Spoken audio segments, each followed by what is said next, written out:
தமிழ் சொந்தங்கள் அனைவருக்கும் சத்யசீலனின் அன்பு வணக்கங்கள். இன்னைக்கு நம்ம பார்க்க போறது என்ன அப்படின்னா குறிஞ்சிப்பாட்டு. நம்ம 10 பாட்டுல பார்ட் 3 பாக்குறோம். சோ பார்ட் 3 என்ன இருக்கு பார்க்க போறோம் அப்படின்னா குறிஞ்சிப்பாட்டும் முல்லைப்பாட்டும் பார்க்க போறோம். சரிங்களா? சோ குறிஞ்சிப்பாட்டு நமக்கு கொஞ்சம் டேட்டாஸ் கம்மியா இருக்கும் ஸ்கூல் புக்ஸ்ல. சோ நெக்ஸ்ட் பாத்தீங்கன்னா முல்லைப்பாட்டு அதுல ஒரு பாடலோட சேர்த்து நம்ம வந்து பார்க்க போறோம். சரியா? ஓகேங்க. இப்போ குறிஞ்சிப்பாட்டு அப்படின்னு பார்க்கும்போது குறிஞ்சிப்பாட்டு முல்லைப்பாட்டு ரெண்டுமே என்ன அப்படின்னா அகம் சார்ந்த இலக்கியங்கள். என்னங்க? அகம் சார்ந்த இலக்கியங்கள். அப்ப இதை படிக்கும்போது நமக்கு இன்னொன்னு என்ன தெரியணும், அகப்பொருள்ல இருக்கக்கூடிய உரிப்பொருள் கருப்பொருள்ல முக்கியமான சில விஷயங்கள் தெரியணும். அது தெரிஞ்சா மட்டும்தான் நம்மளால என்ன பண்ண முடியும்னா இந்த இதை வந்து புரிஞ்சுக்க முடியும். சரிங்களா? அதனால அது ஒரு லைட்டா மேலோட்டமா பார்ப்போமா, பார்த்துட்டு இதை பார்க்கிறோம். சரிங்க?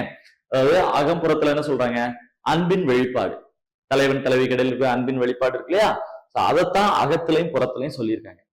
சரி, அகத்திலையும் புறத்திலையும் சொல்லும்போது இதுல நம்ம என்ன பார்க்கிறோம்னா திணை சிறுபொழுது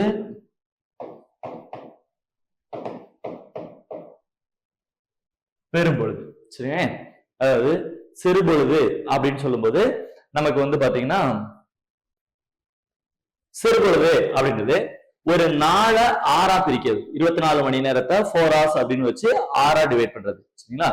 இதுவே பெரும்பொழுது அப்படின்னு சொல்லுது ஒரு இயர் 12 months இருக்குல்ல, இதை 2 மாசமா வச்சு 6ஆ ஸ்ப்ளிட் பண்றது. சரிங்க? இதுதாங்க.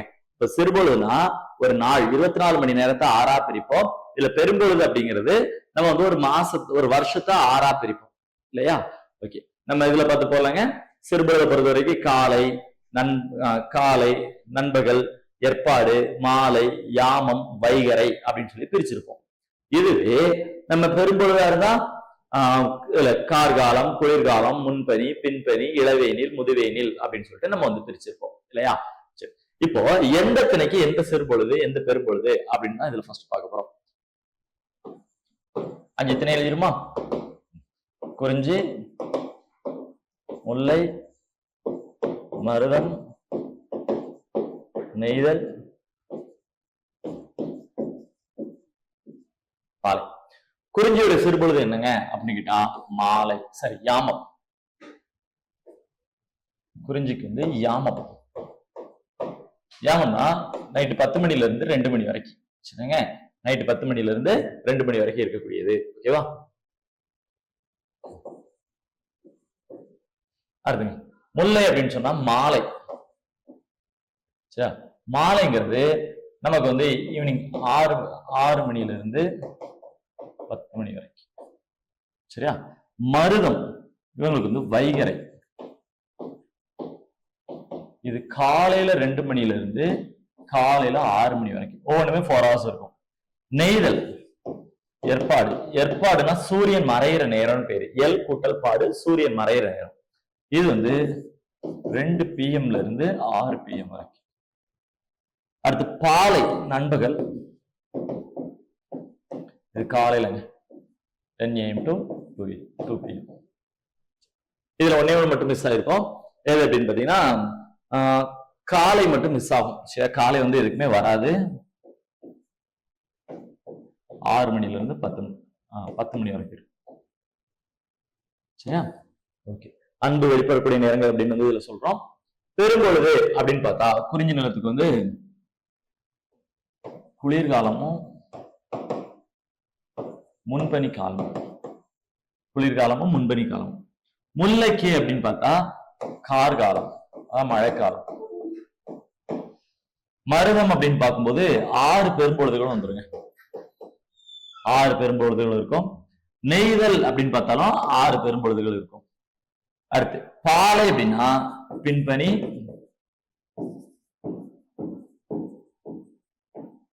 இளவேனில், முதுவேனில் இதெல்லாம் இருக்கும். சரியா? ஓகே, இதெல்லாம் என்னங்க அப்படின்னு பார்ப்போம். சரி, குறிஞ்சி நிலம் அதற்கிட்ட நம்ம பார்க்க வேண்டியது. குறிஞ்சி நிலம் அப்படின்னு சொல்லும்போது இதோட உரிப்பொருள் ஒண்ணு இருக்குல்ல. உரிப்பொருள் என்ன சொல்லியிருப்போம்? புணர்தல் நிமித்தமும். தலைவன் தலைவி, குறிஞ்சி நில மக்கள் எல்லாரும் வேட்டையாடின பொருள் எல்லாத்தையும் ஒன்னா உட்கார்ந்து சாப்பிட்டு ஒரு இரவு நேரத்தை தங்களோட வீட்டுக்கு போயிட்டு இல்லற வாழ்க்கையை தொடங்குறாங்க. சோ அதுதான் புணர்தல் நிமித்தமும் யாமம். முல்லை அப்படின்னு சொல்லும்போது ஆண் இறை மேய்த்தல் என்ன தொழில். அப்ப காலையில தலைவன் என்ன பண்றாரு, ஆண் இறை மேய்க்க போறாரு, ஈவினிங்லாம் வருவாரு.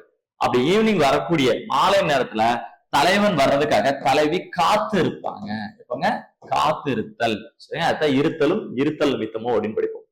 மருதம் அப்படின்னு சொல்லும்போது விவசாய தொழிலா, காலையில வயலுக்கு போகும்போது தலைவன் தலைவிக்கு இடையில சின்ன சண்டை.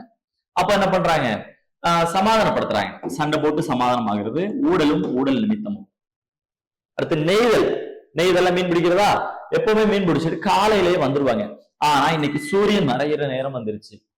இந்த நெய்தல் அப்படின்னு சொல்லும்போது ஏற்பாடு. நெய்தல் ஏற்பாடுனா என்னங்க, சூரியன் மறைய நேரம். தலைவன் வந்து காலையில என்ன பண்ணுவாரு அப்படின்னு சொன்னா மீன் பிடிக்க, சரி இரவு மீன் பிடிக்க போயிட்டு காலையில வந்துருவாரு. அதாவது ஏற்பாடுனா சூரியன் மறைகிற நேரம், சூரியன் மறைவதற்கு முன்னாடியே வந்துருவாரு. என்னைக்காவது சூரியன் மறைகிற நேரம் ஆகியும் தலைவன் வரல அப்படின்னு சொன்னா, இன்னும் தலைவன் வரலையேன்னு சொல்லி இந்த 2 மணில இருந்து 6 மணி வரை சூரியனே மறைய ஆரம்பிச்சிருச்சு, இன்னும் தலைவன் வரலையேன்னு தலைவி வருத்தத்துல இருப்பாங்க. சோ இரங்கலும் இரங்கல் நிமித்தமும். அடுத்து பாலை நண்பகல், காலையில 10 to 2 சூரியன் உச்சியில இருக்கக்கூடிய நேரம். தலைவன் தலைவி ஏதோ ஒரு விஷயத்துக்காக பிரிஞ்சிருப்பாங்க. இப்ப தலைவன் வந்து போருக்கு போறதுக்காகவோ அல்லது பொருள் சம்பாதிக்கிறதுக்காகவோ தூது செல்வதற்காகவோ சம்திங் ஏதோ ஒரு விஷயத்துக்காக பிரிஞ்சு போயிருப்பாரு. அப்படி பிரிஞ்சு போனவரு அந்த நண்பகல் வெயில் அதிகமா இருக்கக்கூடிய நேரத்துல ஒரு மரத்துக்கு கீழே எங்கேயாவது உட்கார்ந்து இருப்பார் இல்லையா, அப்ப தலைவியை நினைச்சு அந்த பிரிதலை பத்தி யோசிப்பாரு. சோ பாலை அப்படின்னா பிரிதலும் பிரிதல் நிமித்தமும். சரி, அதான் அன்பு வெளிப்படக்கூடிய நேரங்கள் தாங்க சிறு பொழுது. இரவு நேரத்துல இல்லற வாழ்க்கையை தொடங்குறதா இருக்கலாம் குறிஞ்சி நிலத்துல, ஈவினிங் டைம்ல காத்திருத்தலா இருக்கலாம் முல்லை நிலத்துல, வைகறை நேரத்துல சண்டை போட்டு சமாதானமா ஆகிறா மருத நேரத்துல, நெய்தல்ல வந்து இரங்கல், தலைவன் இன்னும் வரலையே, வர வேண்டிய குறிப்பிட்ட நேரத்துக்கு வரல, ஆனா இப்ப 2 மணி ஆகி போச்சுன்னு தலைவனை காணுமேன்னு வருத்தப்படுறதா இருக்கலாம். இல்ல ஒரு வேலை விஷயமா பிரிஞ்சு போயிருக்கக்கூடிய நேரத்துல தலைவியை நினைச்சு வருத்தப்படலாம். இதுல எதுல வேணாலும் அன்போட வெளிப்பாடுகள் இருக்குங்க.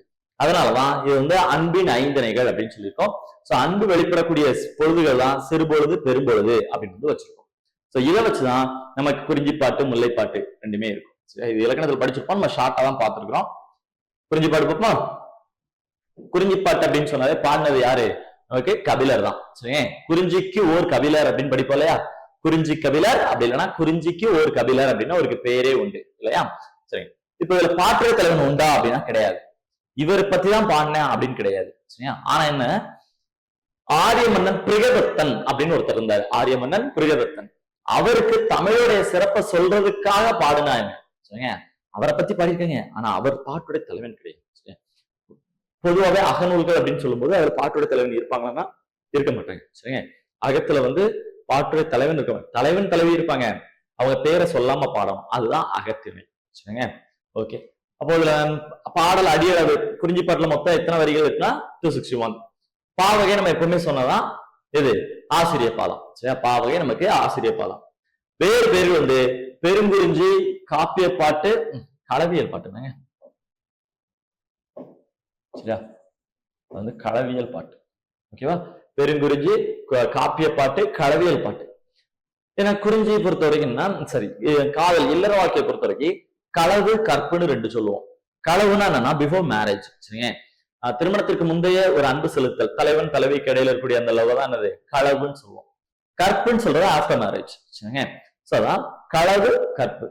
நம்ம திருக்குறள் 80 களவியல் கற்பியல் தான் வச்சிருப்போம். களவில் தோன்றி கற்பில் முடிவதுதான் காதல். சரியா, அதானது களவுங்கிறது பிஃபோர் மேரேஜ், கற்புங்கிறது ஆஃப்டர் மேரேஜ். சரியா, ஓகே, இதெல்லாம் இருக்கு. சரிங்க, இப்போ இதெல்லாம் நம்ம சொல்லிட்டோமா. குறிஞ்சிப்பாட்டுல என்னெல்லாங்க சொல்லியிருக்காங்க அப்படின்னா, மலர் கொண்டு பொழுதை கணக்கிடுதல். அது எப்படிங்க மலர் கொண்டு பொழுதை கணக்கிடுதல்னா, மலர் கொண்டு பொழுதை கணக்கிடுதல்னா, இப்போ ஒரு சீசன் மாறுது, நம்ம பார்த்தோம் இல்லையா, கார்காலம், குளிர்காலம், இளவேனில், முன்பனி, பின்வனி, இளவேனில், முதுவேனில். இதுல தலைவன் சொல்லியிருப்பாரு, இந்த சீசன்ல வந்து நான் வெளியில வேலைக்கு போறேன், அடுத்த சீசன்ல வந்துருவேன் அப்படின்னு சொல்றாரு. அப்ப கேலண்டர் எதுவும் கிடையாது இல்லையா. அப்ப என்ன பண்ணுவாங்க, கார்காலத்துல தலைவன் வர்றேன் அப்படின்னு சொல்லிட்டு போறாருன்னு வச்சுக்கோங்க. முல்லைநில தலைவர் சொல்றாரு கார்காலத்துல வருவேனே. எப்படி கார்காலத்தை கணிச்சிருப்பாங்க அப்படின்னா, அந்த சீசனுக்கு முன்னாடி பூ பூக்கும், அந்த கார்கால மலர்கள் பூக்கக்கூடிய சமயங்கள். சோ அதை வச்சு என்ன பண்ணுவாங்க, கார்கால மலர்கள் பூத்திருக்கு, அப்ப தலைவன் வந்துருவாரு அப்படின்னு. சரிங்க, இந்த விஷயம் எல்லாம் இதுல சொல்றோம். இதுல வந்து என்னது குறிஞ்சியோடைய இதை பத்தி சொல்லிருப்பாங்க. நம்ம எக்ஸாம்பிளுக்கு கார்காலம் சொல்றோம், பட் இங்க என்ன சொல்லியிருப்பாங்க, குளிர்கால மலர்கள், முன்பனி கால மலர்கள், இதை வச்சு காலத்தை கணக்கிறது. இந்த சீசன் வரப்போதான் இந்த பூ பூக்கும். அது அடுத்துங்க தோழி செவிலியிடம் அறத்தோடு நிற்றல். சரிங்க, அதாவது இதுல வந்து தலைவி, நற்றாய், செவிலித்தாய், தோழி, இந்த மாதிரி கேரக்டர் எல்லாம் படிச்சிருப்போம் இல்லையா? தலைவன் இருப்பாரு, தலைவிக்கு வந்து நற்றாய், அதாவது பெற்ற தாய் ஒருத்தங்க இருப்பாங்க, அடுத்து செவிலித்தாய் ஒருத்தங்க இருப்பாங்க. செவிலித்தாயோட பொண்ணுதான் யாரு? இந்த தோழி. தோழி வந்து செவிலியிடம் அறத்தோடு நிற்றல் அப்படின்னா, ஏன்னா தோழி வந்து என்னது, தலைவி கிட்டையும் அறத்தோட நிக்கணும், செவிலியிடம் அறத்தோட நிக்கணும். சரி, தலைவியிடம் அறத்தோடு நிக்கிறதுன்னா தலைவன் தலைவியை பேச வைக்கிறது, இதெல்லாம் என்னது, தலைவி கிட்ட தோழி எவ்வளவு சின்சியரா இருக்கிறாங்க, சரியா, அது லாயலா இருக்கிறது. அறத்தோடு நிற்றல்ங்கிறது லாயலா இருக்கிறது, நேர்மையா இருக்கிறது, சரிங்களா? அப்ப தலைவிக்கும் இந்த பக்கம் லாயலா இருக்கிறாங்க. செவிலித்தாய், ஏன்னா செவிலித்தாய் தான் தோழியோட தாய். தலைவியோட தாய் யாரு? நற்றாயா. தோழியோட தாய் யாருன்னா செவிலித்தாயா தான் இருப்பாங்க. அப்போ செவிலித்தாய் கிட்டையும் உண்மையா இருக்கிறதா சொல்றோம். இப்ப தலைவன் தலைவியும் விரும்புறாங்க அப்படின்னு போய் செவிலித்தாய்கிட்ட சொல்றதே யாருன்னா தோழி தான். செவிலித்தாய் தான் பெற்ற தாய், நற்றாய் கிட்ட சொல்லுவாங்க, சரிங்க. இப்ப தலைவியை பத்தி முதல்ல செவிலித்தாய்கிட்ட சொல்றது யாரு? இந்த தோழி தான். அதான் தோழி செவிலியிடம் அறத்தோடு நிற்கும். அடுத்து 99 வகை மலர்கள்ங்க. அன்னைக்கு இருந்த 99 மலர்கள் பத்தி இதுல சொல்லியிருக்காங்க. இதெல்லாம் கேட்ட கொஸ்டின், சரியா? குறிஞ்சி பாட்டு. தலைவனின் மனையர் பாங்கு, தலைவனுடைய வாழ்க்கை முறைகள், சரியா, அவர் எப்படிப்பட்டவர், அடுத்து இல்லற வாழ்க்கையில் எப்படி இருக்காரு, அதை பத்தி சொல்லக்கூடிய. தலைவன் சூழ்நிலைத்தல். தலைவன் சூழ்நிலைத்தல்னா, தலைவன் சொல்லியிருப்பார்ல, நான் வந்து வெளியூருக்கு வேலைக்கு போய் செல்வம்லாம் சம்பாதிச்சுட்டு வந்து உன்னை சீக்கிரம் கல்யாணம் பண்ணிக்கிறேன் அப்படின்னு சொல்றது. அவருக்கு கொஞ்சம் டிலே ஆச்சு, இல்ல வீட்டுல ஒத்துக்கல அப்படின்னா அவர் அந்த இடத்துல நான் நிச்சயமா சீக்கிரம் வந்து கல்யாணம் பண்ணிக்கிறேன்னு சொல்லுவார் இல்லையா? அந்த மாதிரி சூழ் உரைத்தல் இந்த விஷயத்தை சொல்றது. பண்டை தமிழர் திருமண முறை, தமிழரோட திருமண முறையை பத்தி சொல்றது, சரிங்களாங்க. தலைவியின் அருங்குணம், இப்ப தலைவனுக்காக தலைவி வெயிட் பண்றது, சரிங்களா, வீட்டையே எதிர்த்தாலும் தலைவனுக்காக தலைவி வெயிட் பண்றது, அதை பத்தி எல்லாம் சொல்றது. களவு எனும் கைகோளுக்கு உரிய துறைகள் பலவற்றையும் குறிஞ்சிப்பாட்டு. கைகோள்னா ஒழுக்கம், களவுனா என்னங்க சொன்னாலே பிஃபோர் மேரேஜ். தலைவன் தலைவி வந்து திருமணத்திற்கு முன்னாடியே அன்பு செலுத்தக்கூடியது, சரியா? இப்போ பகல் குறி இரவு குறி அப்படின்னு 2 இருக்கும். அது என்னன்னா எங்க மீட் பண்றாங்க அப்படிங்கிற மாதிரி. இப்போ பகல் நேரத்துல பாத்தீங்கன்னா கோவில், குளம், இந்த மாதிரி பப்ளிக் பிளேஸ்ல எல்லாம் மீட் பண்ணுவாங்க. யார் கூட இருப்பா? தோழி இருப்பாங்க. இதே இரவு குறி அப்படின்னு சொன்னா வீட்டு பக்கத்துல மீட் பண்றது. இப்ப தலைவி வீட்டுக்குள்ள இருக்கலாம், தலைவன் வீட்டுக்கு வெளியில ஜன்னல் வெளியில இருந்து பேசுவாரு, அந்த மாதிரி. இல்ல வீட்டு பக்கத்துல எங்கேயாவது நின்று பேசுறது, இதுதான் இரவு குறி. இந்த மாதிரி களவு, சரிங்களா? களவுன்னு என்ன சொன்னோம்? பிஃபோர் மேரேஜ், அந்த கல்யாணத்துக்கு முன்னாடி இருக்கக்கூடிய அந்த அன்பு செலுத்தக்கூடிய முறைகளை பத்தி சொல்லுங்க. அதுல இருக்கக்கூடிய டிசிப்ளின்ஸ் பத்தி சொல்லியிருக்காங்க, சரியா? அப்ப என்னெல்லாம் சொல்லியிருக்காங்க? மலர் கொண்டு பூக்கக்கூடிய பூவை வச்சு எந்த சீசன் கண்டுபிடிக்கிறது. என்ன பார்த்தோம்? தோழி வந்து செவிலித்தாய் கிட்ட இது சொல்றது, அறத்தோடு நிற்கிறது. 99 வகை மலர்களை பத்தி சொல்லியிருக்காங்க. தலைவன் தலைவி கிட்டையும் திருமணத்தை பத்தியும் அந்த சவரம் சூழ் உரைத்தலை பத்தி சொல்லியிருக்காங்க. தலைவன், அதுக்கடுத்து தலைவனுடைய பண்புகளை பத்தி சொல்றது. பண்டை தமிழர், நம்மளுடைய தமிழர் திருமண முறைகளை பத்தி சொல்றது. தலைவி வந்து எப்படி இருக்கா வெயிட் பண்றாங்க, அதுக்கப்புறமா களவு, இதை பத்தி சொல்றோம். சரி, இதெல்லாம் குறிஞ்சிப்பாட்டுல சொன்ன விஷயங்கள், ஓகேவா? நம்ம பார்க்க போறது முல்லைப்பாட்டுங்க. முல்லைப்பாட்டுலாம் நம்ம இது பார்த்தல, இது நம்ம ஆல்ரெடி பார்த்ததா இருக்கு. சரி, அப்ப முல்லைப்பாட்டு போமா. முல்லைப்பாட்டு யார் அப்படின்னா நல்பூதனார். பொதுவாக அந்த நற்பூதனார் இந்த மாதிரி பேர் வரும்போது நல் அப்படின்னு பிரிச்சு படிக்கணும். பூதனார் அப்படிங்கிறதா ஒரு பேரு, நல் அப்படிங்கறத அடைமொழி. இப்ப நக்கீரர் படிக்கிறீங்களா? நக்கீரர்னா நல் கீரர், கீரர்னா அவர் பேரு. நல் அப்படிங்கிற அடைமொழி சேர்த்து நல்கீரர், நக்கீரர்னு படிக்கிறோம். நல் ஆதனார், அது மாதிரி இவர் நல் பூதனார், சரிங்க. இந்த இந்த மாதிரி பேர் வரும்போது பிரிச்சு படிக்கணும், சரியா? நல் பூதனார். இதுக்கு பாட்டுட தலைவன் உண்டா அப்படின்னா கிடையாது. ஆனா இமயவர்ம நெடுஞ்சேரலாதனை பத்தி இதுல சொன்னதான் சொல்லப்படுது, ஓகேவாங்க. இமயவர்ம நெடுஞ்சேரலாதனை பத்தி இதுல சில தகவல்கள் இருக்கு. இமயவர்மன் நெடுஞ்சேரலாதனை பத்தி, சரிங்களா? ஓகேங்க. பாவகை ஆசிரியப்பா. அடுத்து 10 பாட்டுல குறைந்த அடிகள் இதாங்க 103. சரியா? இருக்கலே அதிகம் மதுரை காஞ்சி, இருக்கிறதே குறைவானது நமக்கு வந்து முல்லைப்பாட்டு 103 லைன்ஸா இருக்கும். சரி, பாசறை அமைப்பை பற்றி சொல்றது. சரிங்க, இது என்னங்க பாசறை அப்படின்னு சொன்னா, இப்போ போருக்கு போவோம் இல்லையா? போருக்கு போகும்போது அங்க தங்கி இருக்கக்கூடிய இடம், சரியா? ஒரு பிளைன் சமவெளியா இருந்தா எப்படி தங்கி இருப்பாங்க? சென்டர்ல அரசருக்கு வந்து டென்ட் போட்டிருப்பாங்க, அடுத்து சுத்தி சோல்ஜர்ஸ் எல்லாம் நிக்கிறது, இந்த மாதிரி டென்ட் போடுவோம் இல்லையா? அது இதுவே மலைப்பகுதியா இருந்தா, காட்டு பகுதியா இருந்தா எப்படி டென்ட் போடுவாங்க? இந்த மாதிரி போருக்கு போகும்போது இருக்கக்கூடிய பாசறைகள். ஏன்னா அங்க இருக்கும்போது தலைவனை பத்தி யோசிக்கிறது, தலைவியை பத்தி தலைவன் யோசிக்கிறது, இந்த மாதிரி விஷயத்த சொல்லியிருப்பாங்க, ஓகேவா? பாசறை. அடுத்து முல்லைத்திணையை பத்தி அதிகமா பாடினதுனால என்னது முல்லைப்பாட்டு நம்ம வந்து சொல்லியிருக்கோம். முல்லைத்திணையோட இலக்கணம் என்னன்னா இல் இருத்தல் முல்லை அப்படின்னு சொல்லுவாங்க. இல் இருத்தல்னா இல்லத்தில் காத்திருத்தல் தான் முல்லைத்திணை அப்படின்னு பேரு. ஒண்ணு சொன்னோம் இல்லையா? ஆனிரை, மேய்க்க போனா ஈவினிங் வந்துருவாங்க. சரியா? இல்ல இந்த ஊர்ல வந்து மழையே இல்லை அப்படின்னு சொன்னா தலைவன் என்ன சொல்லிட்டு போவாரு, இந்த ஊர்ல மழையே இல்லை, அதனால பக்கத்து ஊருக்கு போய் ஆண் இறைகள் மேய்ச்சிட்டு வரேன், இல்லைன்னா பக்கத்து ஊருக்கு போயிட்டு நான் வேற ஒரு வேலை பார்த்துட்டு வரேன். எப்போ வருவேன்னா நம்ம ஊர்ல மழை சீசன் ஆரம்பிச்சோன்னா வந்துடுறேன், மழை சீசன் ஆரம்பிச்சோன்னா வந்துடுறேன் அப்படின்ட்டு போவாரு. சரியா? ஏன் நம்ம ஊர்ல இப்ப மழை இல்லை, அப்போ எதுவுமே இல்லையா, தொழில் இல்லை, அதனால மழை வந்தோன்னா வந்துடுறேன். அதான் கார்காலம். முல்லை நிலத்தோட பெரும்பொழுது கார்காலம் பிடிச்சிங்களா? அதாவது காலையில போன தலைவன் ஈவினிங் வீட்டுக்கு வந்துருவாருன்னு காத்திருந்தா மாலை பொழுதுல தலைவி காத்திருப்பாங்க. இல்ல வெளியூருக்கு போயிருக்கேன் மழை வந்த பிறகு வருவேன்னு பார்த்தா தலைவி வந்து கார்காலத்துக்காக காத்திருப்பாங்க. கார்காலத்துல தலைவன் வருவாரு. இதான் சிறுபொழுது பெரும்பொழுது. டெய்லி காத்திருக்கிறது ஈவினிங் டைம்க்கு. இல்ல வெளியூருக்கு வேலைக்கு போனார்னா கார்காலம் வந்தோன்னா வந்துருவாரு. அப்ப கார்காலம் எப்போ வரும், அதான் மழைக்காலம் எப்போ வரும்னு சொல்லிட்டு தலைவி வந்து காத்திருப்பாங்க. இதுதான் இருத்தல். சொல்ல நெஞ்சாற்று படுத்த நிறைவு புலம்போடு நீடு நினைத்த ஆற்றையும் ஓடுவன்னு இருக்கு. அதான் நெஞ்சாற்று படுத்த அப்படின்னு சொன்னா இந்த நூலுக்கு இன்னொரு பேர் வந்து நெஞ்சாற்று படைன்னு ஒண்ணு இருக்கு. நெஞ்சாற்று படை, அதாவது மனதை வழிபடுத்தல் அப்படிங்கிற ஒரு மீனிங்ல இருக்கு. ஆனா இது ஆற்றுப்படை நூல்ல சேர்த்தக்கூடாது. சரிங்களாங்க? சரி, இதுல என்னெல்லாம் சொல்லியிருக்காங்க அப்படின்னு பார்த்தா, நேரம் அறிய நாளிகை வெட்டிகை பயன்படுத்திய நூல் கூடு. டைம் தெரியுதுக்கு யூஸ் பண்ணது இன்ஸ்ட்ருமெண்ட்லாம் சொல்றாங்க. பாகர்கள் யானையோடு பழகுறதல், நற்சொல் மூலம் நன்னிமித்தம் பார்த்தல், இதை நம்ம இப்ப படிக்க போறோம். சரிங்க? ஓகே. இதெல்லாம் நம்ம சொன்னதாங்க. ஒவ்வொரு பெரும்பொழுது 2 மாசம், அதான் 2 திங்கள் சொல்றாங்க. பாகர்கள் யானையோட, யானை பாகர்கள் வந்து யானை கிட்ட பேசி பழகிறது. அடுத்து வந்து நற்சொல் மூலம் நன்னிமித்தம் கேட்டல், இதைத்தான் விரிச்சின்னு சொல்லுவாங்க. விரிச்சி கேட்டல் அப்படின்னு ஒண்ணு இல்லைங்க. விரிச்சி கேட்டல் என்ன, ஒரு விஷயம் வந்து நமக்கு தெரியும்னா சாமி கிட்ட குறி கேட்பாங்களே, அந்த மாதிரி. அது என்ன பண்ணுவோம்னா, ஒரு ஆள் நடமாட்டமே இல்லாத இடத்துல போய் சாமி கும்பிட்டு உட்கார்ந்துருவாங்க. முதல்ல கேட்கக்கூடிய மனிதனோட சவுண்ட் என்ன சொல்லுதோ அதை இறைவன் சொன்னதா எடுத்துப்பாங்க. சரிங்க? முதல்ல மனிதனோட குரல் எது கேட்குதோ அதை இறைவன் சொன்னதா எடுத்துப்பாங்க.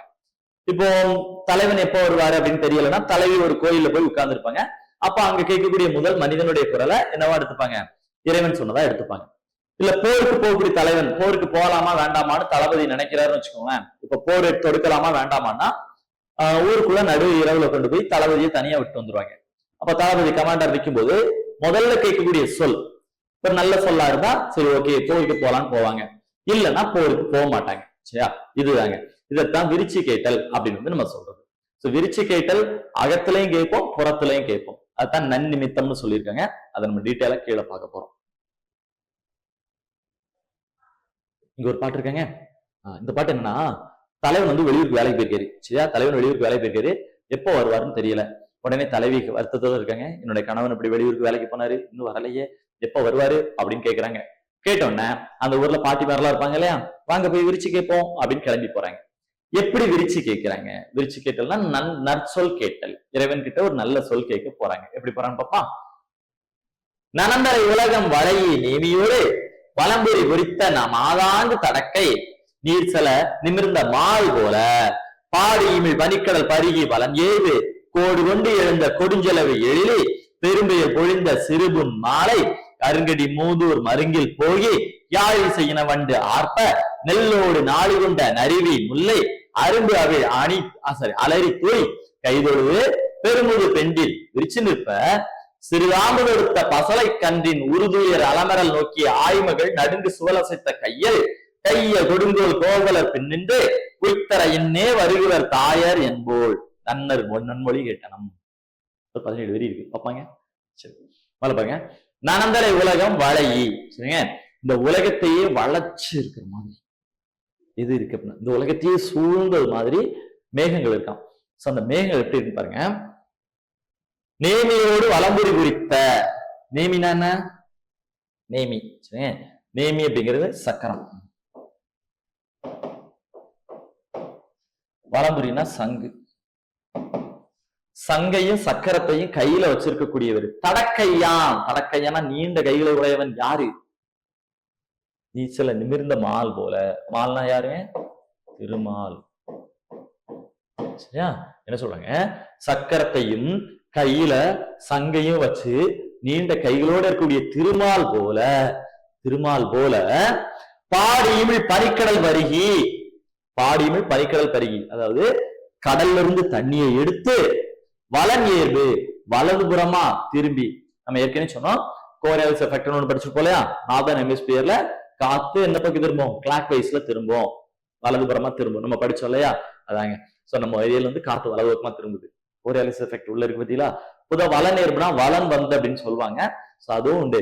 நீங்க எந்த இடத்துல நம்ம புக்ல காற்று மேகங்கள் பத்தி செய்யுள்ள இருந்தாலும் வலன்கிற வார்த்தை பக்கத்துல இருக்கும். நம்ம முன்னாடியே சொல்லியிருக்கோம். காத்து வலது பக்கமா திரும்பும். நார்தர்ன் ஹெமிஸ்பியர் வட அரைக்கோளத்துல காத்து எப்பவுமே வலதுபுறமா திரும்பும். அது நம்மளோட இலக்கியங்களே நிறைய இடத்துல இருக்கு. சரியா? இப்ப பாப்பா, சக்கரத்தையும் சங்கையும் கையில வச்சு ஒரு பெரிய உருவம் எடுத்தார்ல யாரு? திருமால். நம்ம இந்த கதை படிச்சிருப்பாங்களேங்க.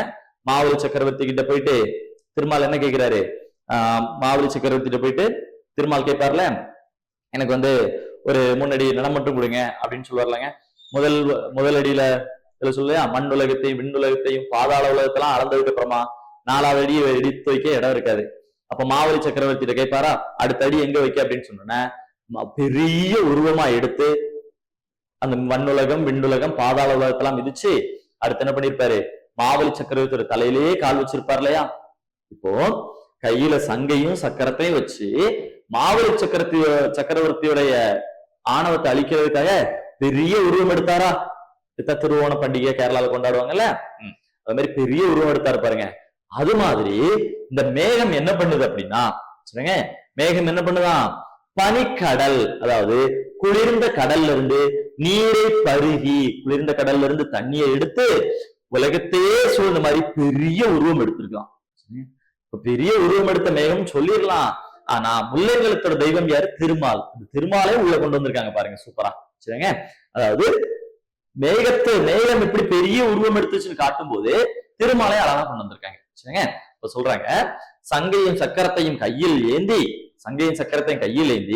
பெரிய உருவம் எடுத்தாரே திருமால். கையில தண்ணியை வாங்கணும்னு மாவலி சக்கரவர்த்தி என்ன பண்ணிருப்பாரு? நீங்க கேட்ட 4 அடி நிலத்தை தந்தேன், கையில தண்ணியை ஊத்துனாரா? தண்ணியை ஊத்துனதுக்கு அப்புறமா பெரிய உருவம் எடுத்த மாவலி சக்கரவர்த்திக்காக பெரிய உருவம் எடுத்திருப்பாரு திருமால். அது மாதிரி அவர் கையிலிருந்து தண்ணியை வாங்குறோன்னு பெரிய உருவம் எடுத்தாரா? ஏன்னா தானம் கொடுக்கும் போது 4 அடி இடம் கேட்கிறாரு, இந்த 4 அடி நிலத்தை தந்தேன் அப்படின்னு தண்ணியை ஊத்திருப்பாரு கையில. உடனே அந்த தண்ணியை வாங்கணும்னா பெரிய உருவம் எடுத்து மண்ணுலகு விண்ணுலகு பாதாள உலகு எல்லாம் அளந்து 4வது அடியில மாவலி சக்கரவர்த்தியோட தலையில காலை வச்சோம் இது பண்ணியிருப்பாரு சொன்னோம். அதே மாதிரி குளிர்ந்த கடல்ல இருந்து தண்ணியை எடுத்து மிகப்பெரிய உருவம் எடுத்திருக்கக்கூடிய மேகமே, உலகத்தையே சூழ்ந்து இருக்கிற மாதிரி இருக்கிற மேகமே, அப்படிப்பட்ட மேகம் கோடு கொண்டு எழுந்த கொடுஞ்செலவு எழிலி பெரும்பெயல் பொழிந்த சிறுபொன் மாலை. கோடு கொண்டு அப்படின்னா மலை. அப்படிப்பட்ட பெரிய மேகம் மழையால தடுக்கப்பட்டு பெரிய மழை பெஞ்சிருக்கக்கூடிய சிறு பொன் மாலை. சாயங்கால நேரம் சிறுபொழுது வந்துருச்சா? முல்லை நிலத்தோட சிறுபொழுதையும் கொண்டு வந்துட்டாங்க. சரியா? அப்ப இமேஜின் பண்ணிக்கோங்க, மேகமா இருந்து மழை பெஞ்சு முடிச்சா அமைதியா இருக்குல்ல, அந்த மாதிரி ஒரு மாலை நேரம். சரியா? நீங்க இத்தனை என்ன சொல்லி தருமா? அமைதியான மாலை நேரம்னு சொல்லியிருக்கோம்.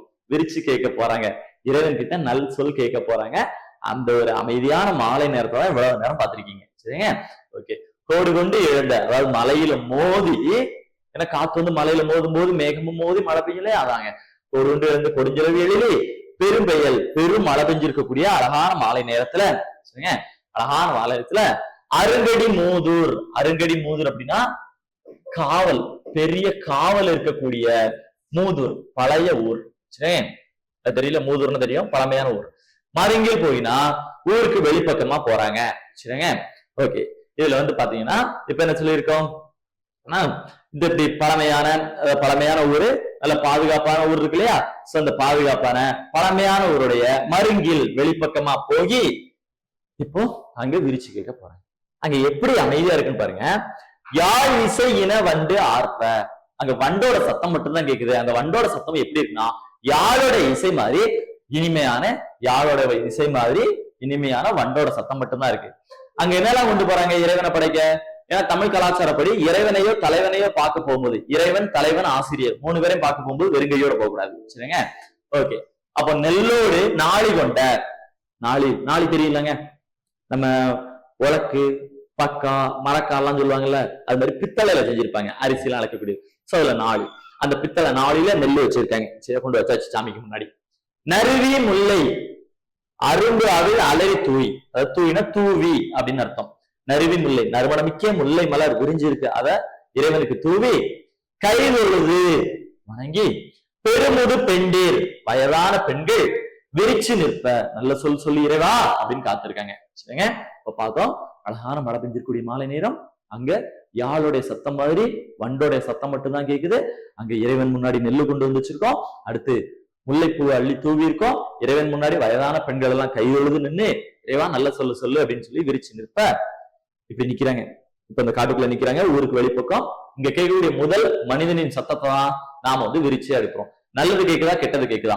அதாவது இந்த பொண்ணோட தலைவன் இப்ப வெளியூருக்கு வேலைக்கு போயிருக்காரு, போய் ரொம்ப நாள் ஆச்சு, எப்ப வருவாரு அப்படின்னு சொல்லி நீயே சொல்லி இறைவான்னு எல்லாரும் அங்க உட்கார்ந்துருக்காங்க. சரிங்க, அப்படி உட்கார்ந்துருக்கும் போது முதல்ல கேட்கக்கூடிய சத்தம் தான் என்னவா இருக்கும் அப்படின்னா இறைவன் சொன்னதா எடுத்துப்பாங்க. அப்ப என்ன சத்தம் கேக்குதுன்னு பாத்துருமா? சிறுதாம்பு கொடுத்த பசலை கண்டின் உருவியர் அலமரல் நோக்கி ஆய்மகள் நடுங்கு சுவல் அசைத்த கையல். சரியா, இதுல என்ன இருக்குன்னா முல்லை நிலமா, தொழில் என்ன, ஆணிரை மேய்த்தல். தலைவன் என்ன பண்ணாருன்னா இது வேற ஒரு தலைவன், அந்த ஊருக்குள்ள வேற ஒரு தலைவன் மாடு மேய்க்கிறதுக்கு தூரமா போயிருப்பாரு. கண்ணுக்குட்டி எல்லாம் அந்த ஊர்ல இருக்க பெண்கள் பக்கத்துலதான் நினைச்சுக்கிட்டு இருப்பாங்க. மாடு தூரமா பத்திட்டு போயிருப்பாங்க, இது பக்கத்துல.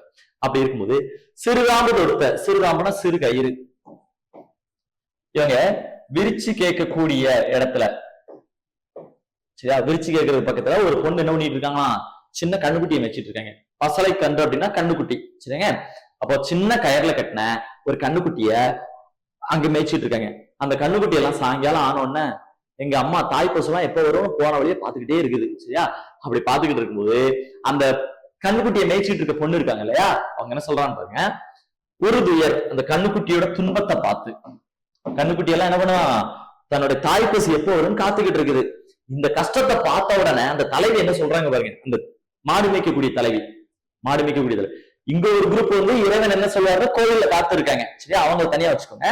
பக்கத்துல மாடு மேய்க்கக்கூடிய தலைவி கண்ணுக்குட்டி எல்லாம் தாய் பசுவை பார்த்து நிக்கல, எதிர்பார்த்து பாருங்க. ஆய்மகள் நடுங்கு சுவல் அசைத்த கையல், ஆயர்குல மகளாகிய அழகான தோள்களை உடையவள், சுவல்னா தோல்.